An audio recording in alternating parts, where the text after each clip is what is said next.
Most people think intelligence shows up in grades, degrees, or how fast you solve a math problem.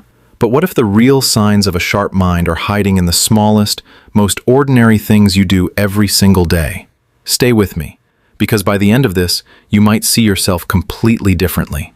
Science has been studying intelligent people for decades, and the findings? Surprising. It's not about how much you know. It's about how your brain naturally behaves.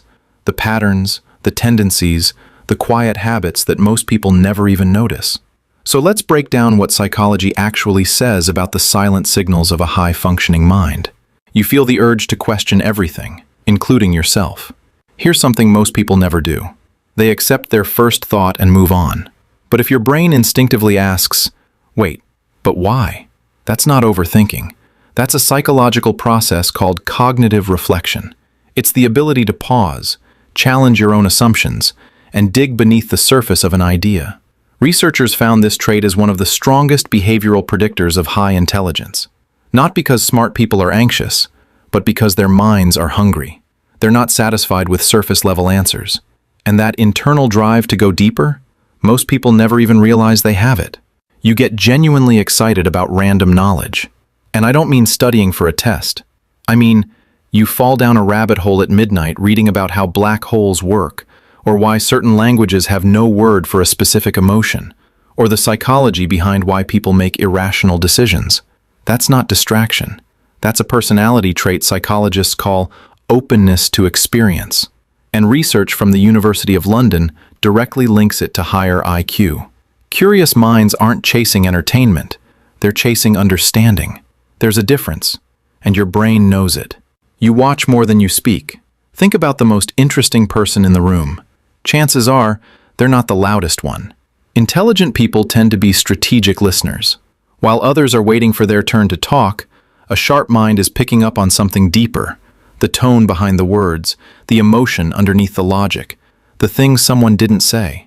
Psychologists call this active observation, and it's tied to both high intelligence and emotional awareness.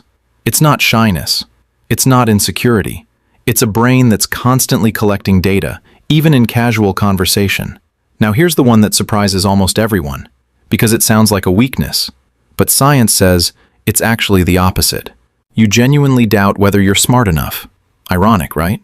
But this is one of the most well-documented findings in cognitive psychology.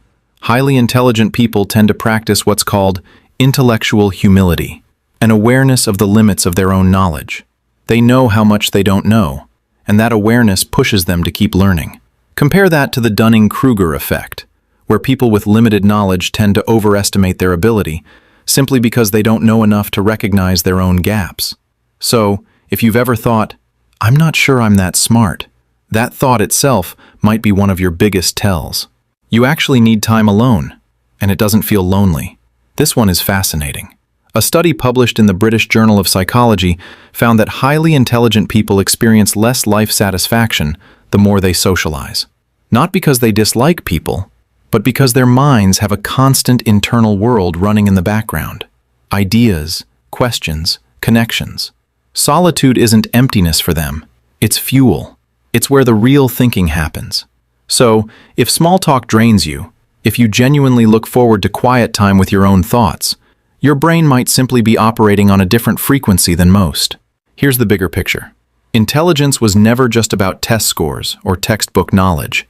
It lives in the way you process the world, how you question it, explore it, observe it, and sometimes feel completely uncertain about it. So if any of these patterns felt uncomfortably familiar, good. That discomfort? That's your mind recognizing itself.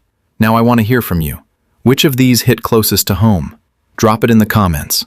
And if you're the kind of person who actually enjoys understanding the why behind human behavior, subscribe, because that's exactly what we do here.